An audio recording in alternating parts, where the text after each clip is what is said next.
allegedly got involved with a growing movement, a growing campaign and protest here in Iran by Iran's leading teachers union that is fighting for better pay and better work conditions.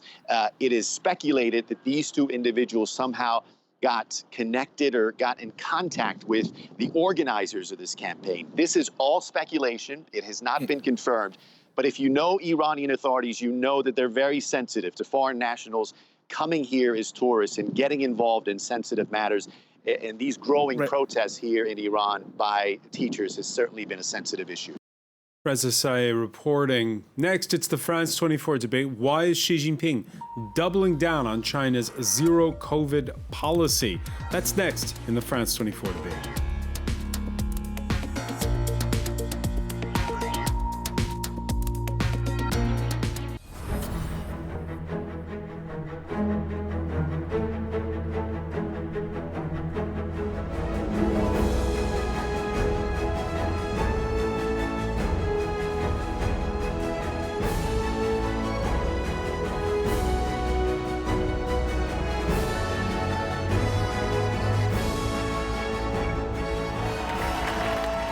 Cinema in the Spotlight on France 24 and France24.com.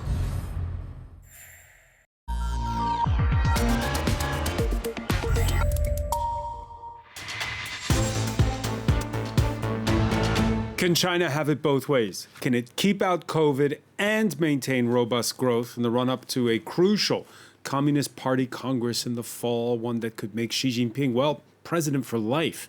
Yes, seems to say Beijing, doubling down on coronavirus restrictions, even as the official number of cases drop in places like Shanghai. Shanghai, the country's economic hub, which has been the planet's focal point as the Omicron variant hits production for many a Western corporate giant. It's about China's internal dynamic between North and South and the choices made by Beijing since the start of the pandemic in Wuhan 2 years ago. The West, which so long lagged, now finds itself easing restrictions as the death rate here drops. A passing divergence in the grand scheme of globalization, or will an invisible coronavirus drive a permanent wedge between what's effectively the planet's factory and all of its customers? Today in the France 24 debate, we're looking at a China that's doubling down. With us, Michel Bonin, professor at Paris' School of Higher Learning and Social Studies, EHESS,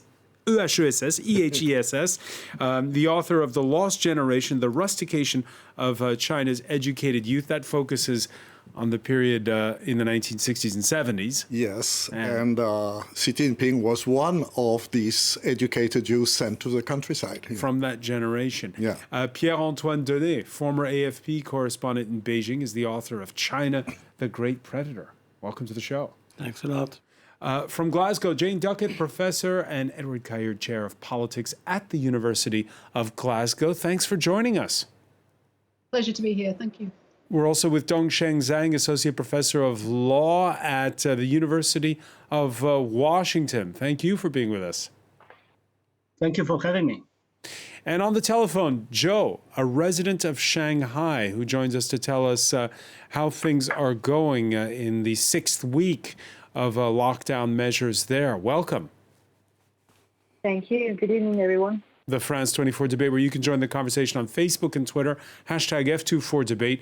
China insists it's not locking down Beijing, warning against panic buying in the capital. This as tempers wear thin in Shanghai, nearly 2 months after the COVID clampdowns began in the country's economic hub. Solange Mougin has more.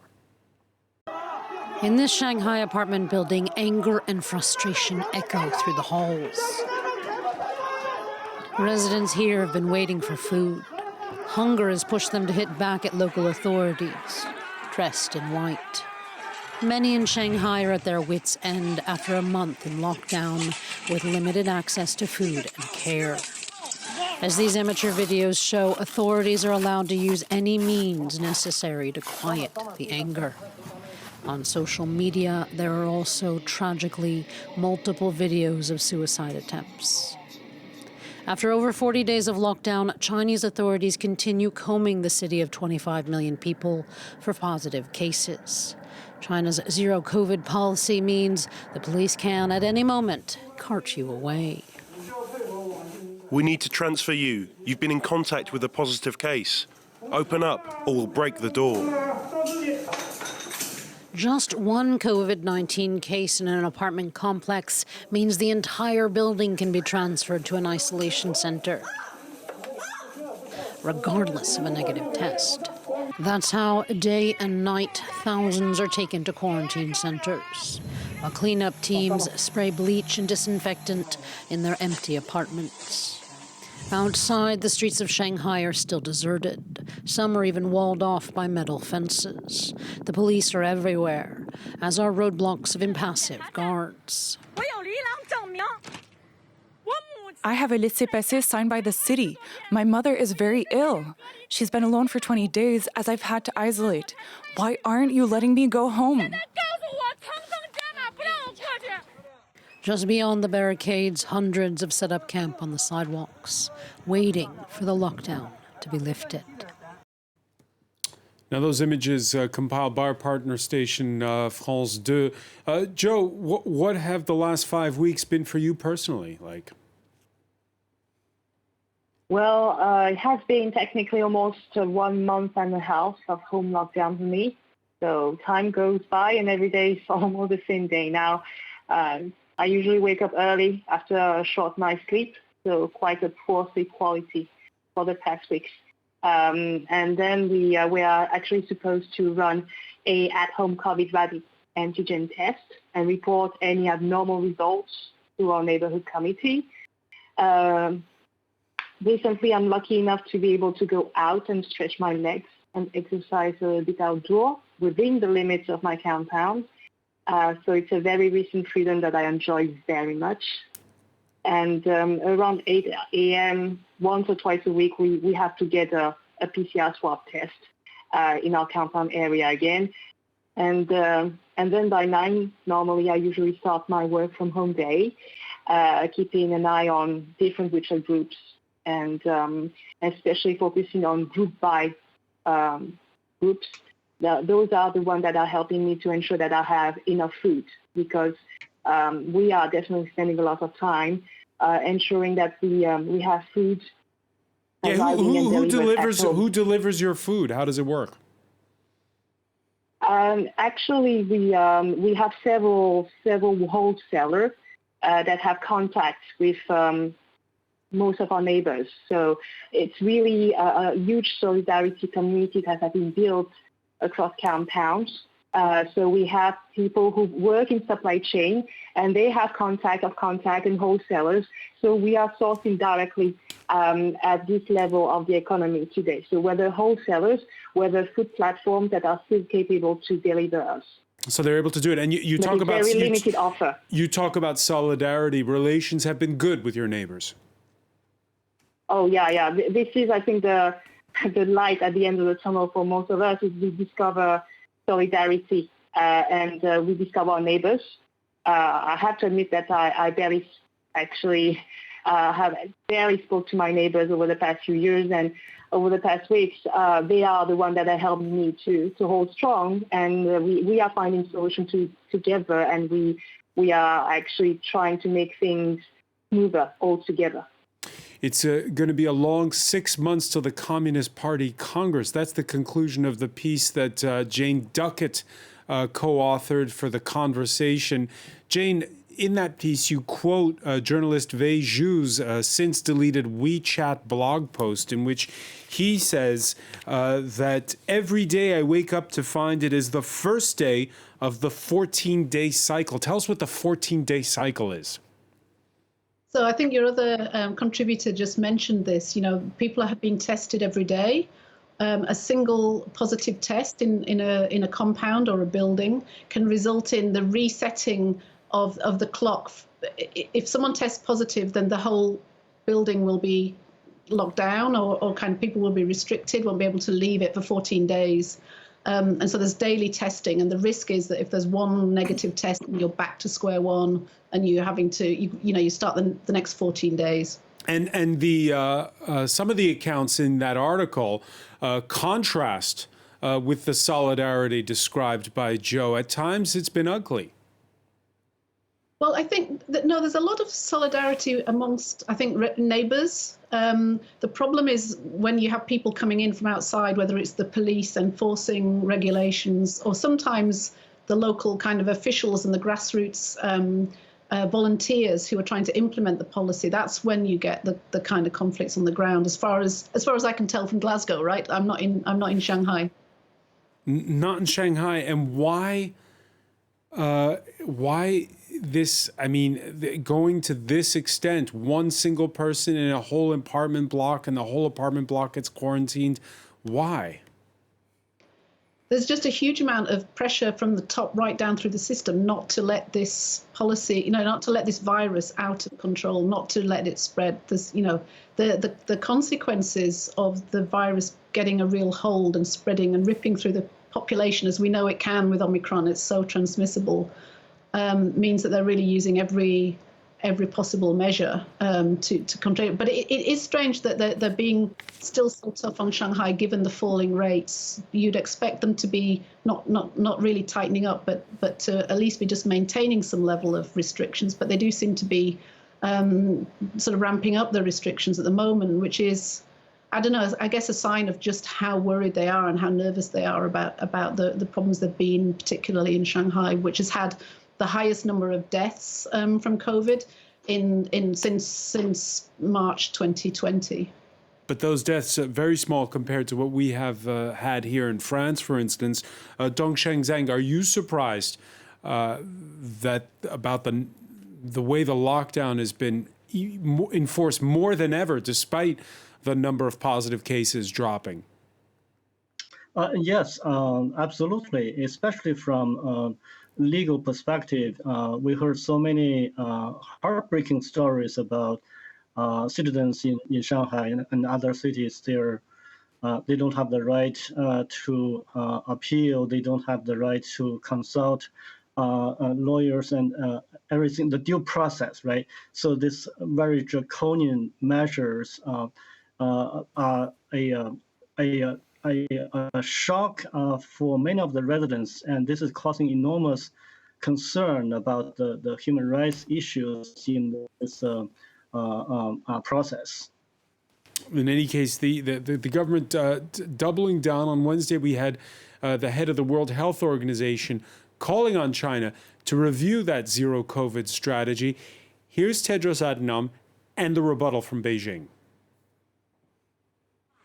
When we talk about the zero COVID strategy, we don't think that it's sustainable considering the behavior of the virus now and what we anticipate in the future. And especially when we have now a good knowledge, understanding of the virus, and when we have good tools to use, transiting into another strategy will be very important.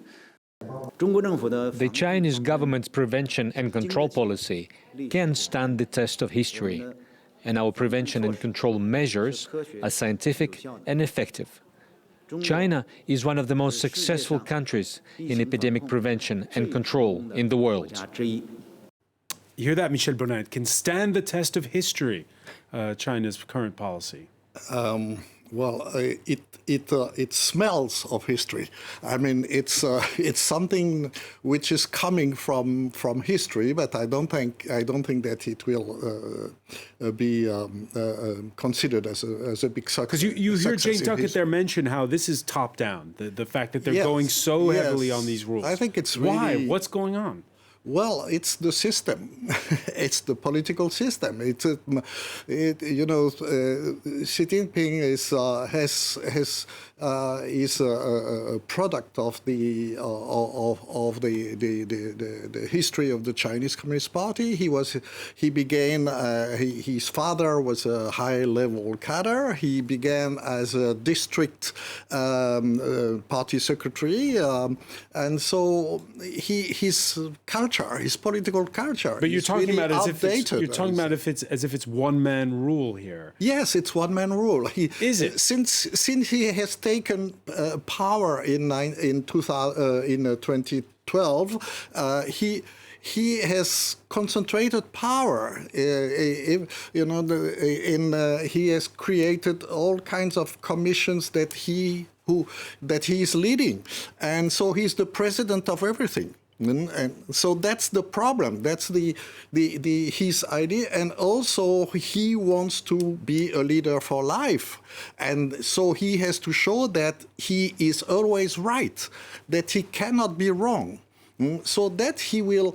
That's exactly like Mao in 1959. But there's a social pact, and I'll put it to you, Pierre-Antoine Donnet. The Chinese citizens stay out of politics, and in exchange, the government takes care of them. When we see those images of clashes, it's unusual for us. This is totally insane. It's brutality, and it shows the nature of the regime. And this would have a very... But what is it? Is it paranoia ahead of that party Congress? Or is it the fact that the vaccines don't work very well? No, what is it? The thing is that Xi Jinping wanted to show the world that China is the most powerful country in the world, and that they are the best in mastering the COVID, and they are wrong. So this will have a very severe consequences, even on the political side. Even though, again, the numbers so far of those who've caught COVID or even died of it in China are very small. I mean, it's still a success no matter what, right? Yeah, but again, he wanted to prove something, and he's totally wrong. And it's a kind of gambit. And as Michel said, the Communist Party is never wrong. So Xi Jinping now is in a tunnel. If he admits that he is wrong, he's finished. So he will go ahead until the end. With the zero COVID policy? Yes. At least till October. Because he will never admit that he is wrong. If he admits that he is wrong, he is totally out of control, and his legitimacy will go down.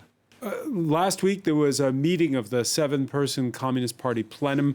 Afterwards came the release of an official statement by Xi Jinping, doubling down on the current policy, basically telling citizens, obey the rules. We must be firm in overcoming thoughts of indifference, self-righteous thinking, and underestimating the epidemic. Let me put it to you, Dongsheng Zhang, who is he referring to when he's talking about self-righteous thinking? Who is he targeting? I think this shows a increasing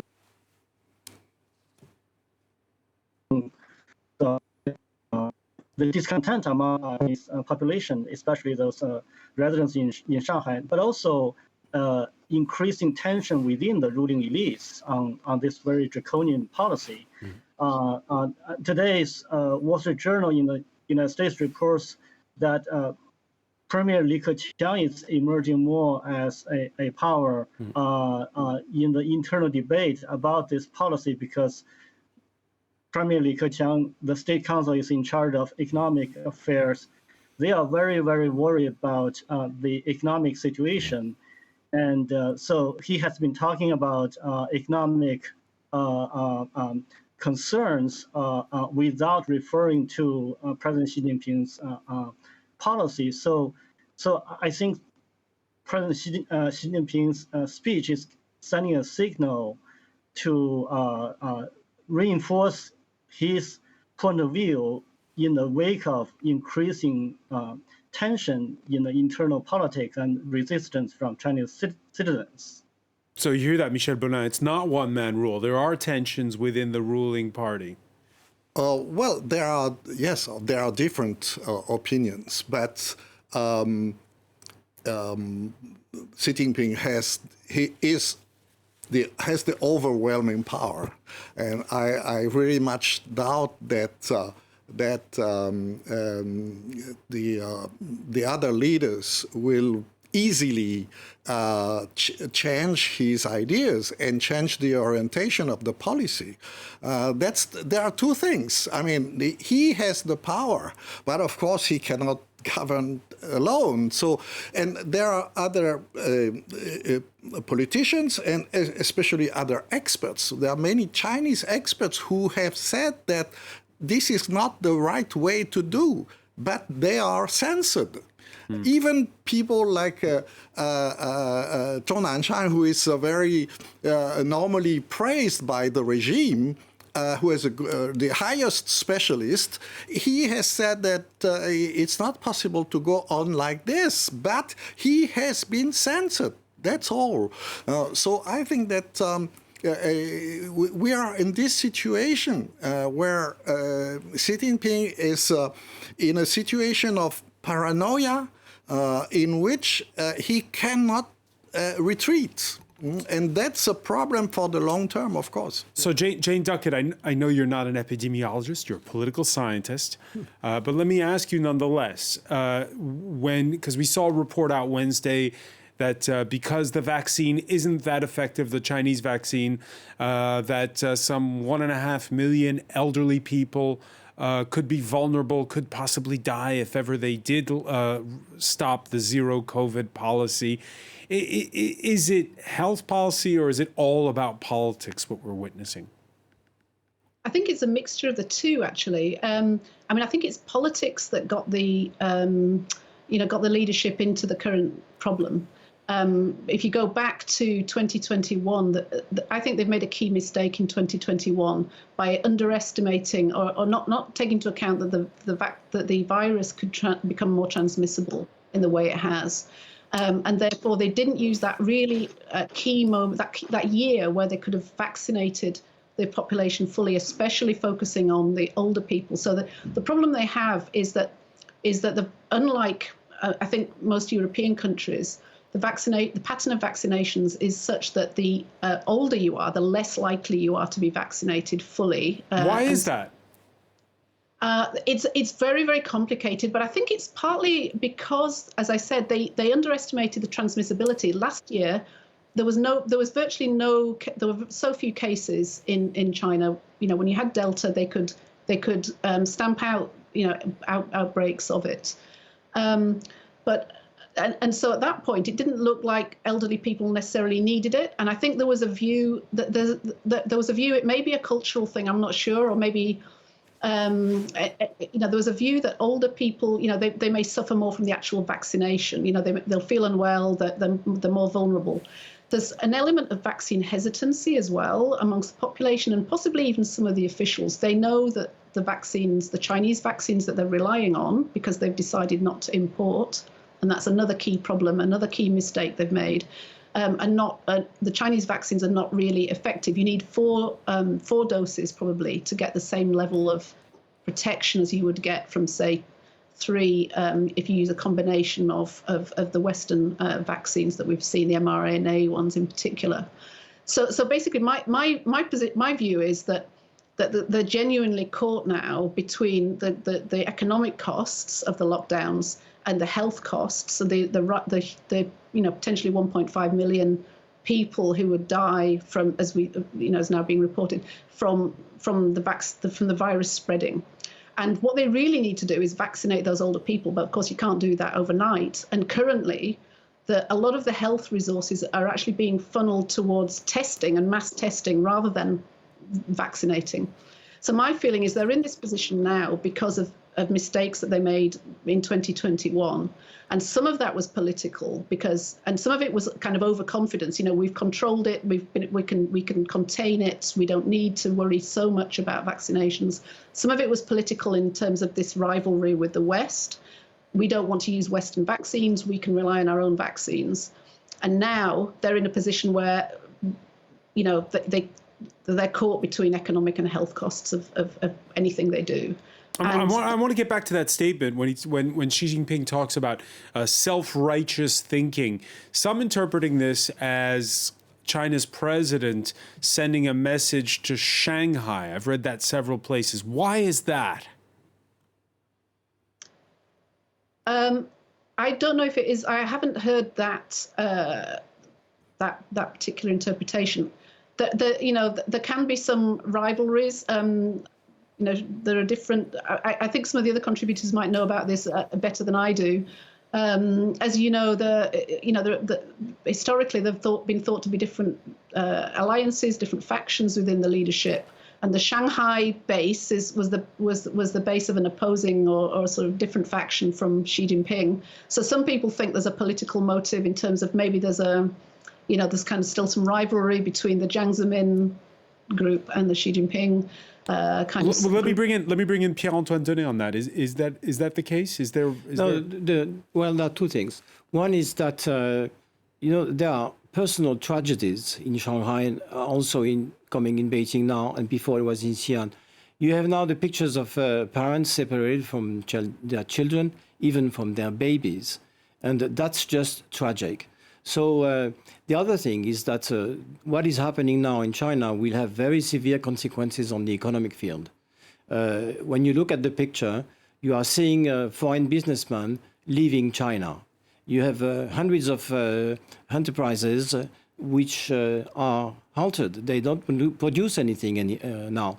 The automobile sector, for example, is paralyzed. Investments are going abroad. They are leaving China.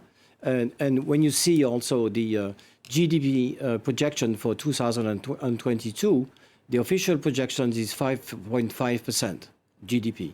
This is not going to be the case. It will be less than 4%. And what's the consequences? The consequence is social instability. And this is the most thing that the PCC is looking at. Yeah, the Shanghai is such an important city, Joe, when it comes to so many Western brands, from the phones we have in our pockets to the cars we drive, have components made where you are. Is there the feeling that there might be a light at the end of the tunnel? Because we're also getting these images from state media showing factories reopening. What does it feel like right now in Shanghai? It feels like wartime without war. Let's remember that Shanghai used to be a vibrant city, a vibrant social life. Shanghai is one of the most richest cities in the world, right? And it is still the financial and economic center of China. And almost anything was at reach any time if you can afford it. 2-3 months ago, I could actually order anything at midnight and I could have been delivered at my doorstep in 30 minutes. Anything I wanted. A book, a cake, a coffee, whatever I wanted. Today, it's over. So for most of the Shanghai expatriates like me or the local rising middle class, we were used to be in a certain very much spoiled life in general. And then suddenly, since end of March, we are all just trying to safeguard our dignity and basic rights to access food and medical care, and one single obsession above all, avoiding to get COVID by any means. So you can see the shift in our lifestyle. And do you have the feeling that this is just a moment that will pass, or because it's been we're heading towards 2 months? I think we will have to reach a new norm. Some of our discussions between colleagues and friends, we really see that things will come back to a certain normality, but it will not be comparable to the Shanghai we used to know. As one of your invitee was saying about people leaving Shanghai, lots of expatriates are leaving Shanghai now, right? So all the social life that we used to have in Shanghai will change, definitely. And people are traumatized, and we will have this trauma still, engraved in our daily life. Even if we are getting back to a certain freedom, people will be traumatized by this overall lockdown.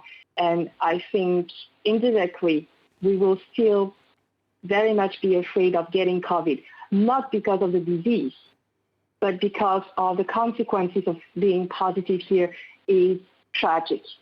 Tragic because kids can be still separated from the parents. Lonely people can commit suicide, and on and on. And so these sad things are still very much engraved in our memories forever. Dongsheng Zhang, you agree? Yes. I think it's there's a broader range of communities that are experiencing this traumatic experience. First, of course, citizens in Shanghai and other major cities, Chinese people, average people, but also Western companies, right? As mentioned, I think there's also broader issue of the supply chain issue, right, that we are experiencing. And 2 years ago, China was the number one. Slight issues there with the whether you're slight issues there with the Skype connection. We're gonna. I'm apologize for this, Dongsheng. We're gonna perhaps call you back and try to get you back on the line because it's patchy at times. But yeah, we heard what you were saying. And by the way, it's not just Shanghai; it's also Beijing. It already feels like lockdown in Chaoyang. That's home to 4 million people. That neighborhood. The government insists it's pointless to panic buy. Still, there's been a surge in prices in the Chinese capital amid a run on supermarket shelves. That's pushing up inflation. Figures over the past 2 months show China's lockdowns likely caused exports growth to slow, imports to fall. Economists wonder if it can stay the course of what Pierre-Antoine was describing, that target of 5.5% growth all the way through to the Communist Party Congress in the fall. If you can't have it both ways, Michel Bonin, if you can't have zero COVID and robust growth, can they hold on till? Well, it will be difficult. I think that it's a situation where it's not only Shanghai, or even not only Shanghai and Beijing. I mean, there is no a vision for the end of this, because it's a kind of a whack-a-mole game, That's when it's finished somewhere, it begins another place. That's the only solution, in my view, would be for China to buy enough efficient vaccines from the West. And of course, this is something that Xi Jinping cannot do for personal pride and national pride reasons. So it will be in fact, a big problem. Because there is one way to hold out and have it both ways until October or November, and that is, to open up the credit lines and fuel the economy with debt. Yeah, but this is also very touchy. Why? The public debt of China is enormous. It's thousands of billions of dollars. So they are very heavily indebted. They cannot do that anymore. And when you look at what's happening now, altogether there are 40 cities locked down. And these 40 cities, that's 1/3 of the GDP, the national GDP. They've been locked down in the past weeks. Jane Duckett, in this studio before, we were discussing, if you turn back the clock a year ago, we were discussing things like anti-vax protests. We were talking about the trauma of lockdown during that initial lockdown of March of 2020. Now, for many, that's just a fading memory. It's only been 6 weeks. Is this really going to have this lasting impact? Do you mean lasting impact sort of in China on the population? Yes. Kind of sense of, well, I mean, yeah, it's an interesting question, isn't it? I mean, we think about 400 million people are currently under some form of, lockdown, and it varies from place to place. That's a lot of people. For most countries, it's, it's well above, several times the size of the population. There's still obviously then about, another billion people who are not experiencing this. So it's bad, and of course its economic impact, because of the cities that are locked down are the ones, are often the ones that are most important to the economy. But different people are experiencing it in different ways, and we're tending to get the negative stories out of Shanghai. So across the population, some people are still benefiting from the zero COVID, about maybe as many as 1 billion, or maybe fewer, because of course the economic impacts rippling across the country and the jobs prospects for many people, the unemployment that's rising, as far as Li Keqiang said in his speech on Saturday. So I think different people are experiencing it in very different ways, and the perceptions of the government will vary across the population. It's not a homogenous experience that we're seeing out there. So to hear you, Jane, describe it, and to hear Dongsheng Zhang describe it, is this now becoming more and more a showdown between President Xi and his prime minister? Wouldn't it be great to be a fly on the wall in those Politburo Standing Committee meetings? Nobody knows. Perhaps there's a sign that there's bound to be differences of opinion, I would say, and clearly the tension, as I've said, that tension that's just there, that's unresolvable, I think, without vaccinating people, economic and health costs. It's bound to be producing tension at the top and differences of opinion. Who knows if it will lead to some kind of some big split. Li Keqiang has been perceived so far under Xi Jinping's leadership to be getting weaker and weaker. This may be strengthening him, but we don't really know how it's playing out in terms of the balance of power amongst, beyond those two individuals, and the resources that they've got. It's hard to tell, but it does look like the pressure is going to be enormous. This is the biggest challenge that Xi Jinping has felt since he came to power, I'm sure. Pierre-Antoine Denet? It's very bizarre, because if you look back, the virus has been found in Wuhan in the fall of 2019. And then after that, the Chinese government did not explain what happened. There were several missions sent to Wuhan to try to explain what happened, and the truth was hidden. And now we have this situation happening in China. So this is very strange.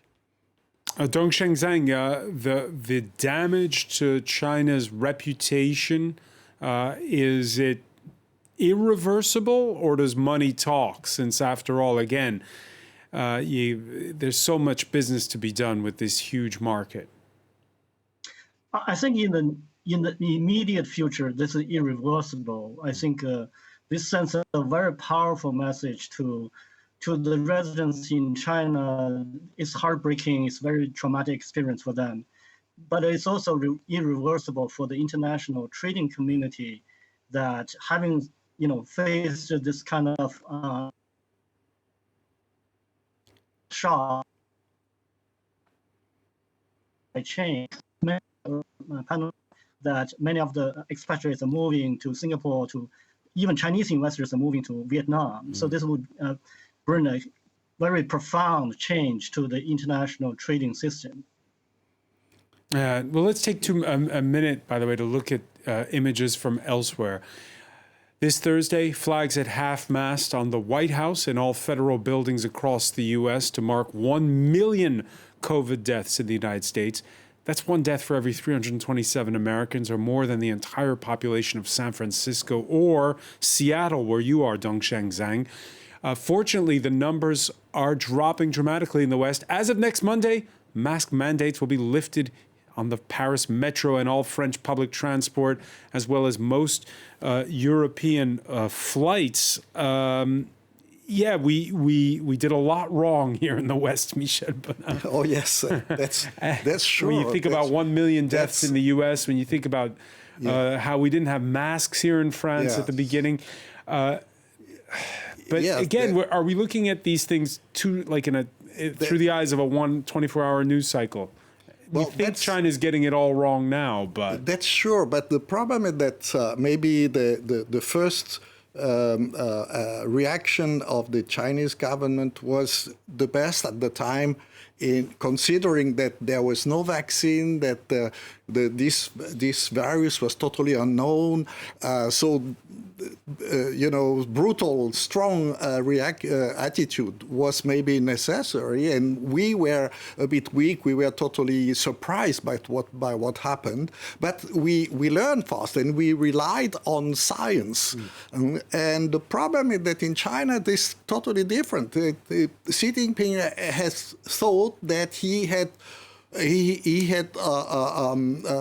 obtained victory against himself by the system, the Chinese communist system against the virus. But this of course was an illusion.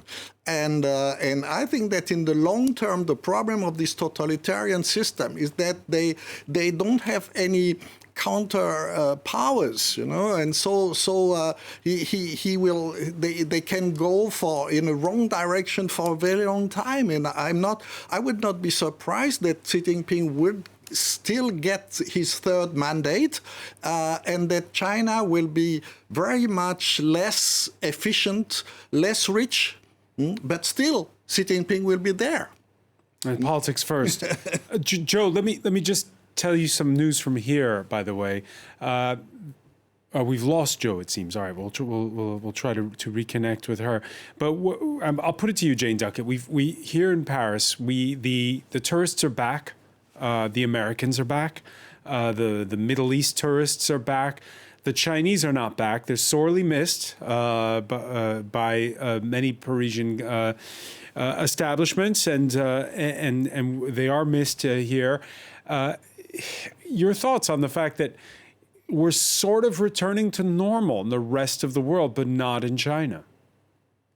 Yeah, I think we're returning to normal in the sense that we are now living with the fact that there will be some deaths, but we have vaccinations, we have treatments, and this is a disease that we can't completely prevent from killing people, from causing ill health. But that's true of many other illnesses and diseases that we as societies have to deal with. And so I think we're just accommodating ourselves to the fact that COVID's around, and we're going to rely on vaccinations to kind of reduce the effect as much as they can. In China, they're not at that point yet. That isn't the way. They still want to actually keep the deaths from COVID really at rock bottom, and that is, as Tedros said, is just not sustainable. Let me bring in Dongsheng Zhang on this. Dongsheng, how aware are ordinary citizens in China that the rest of the world is opening up? Is it something they talk about?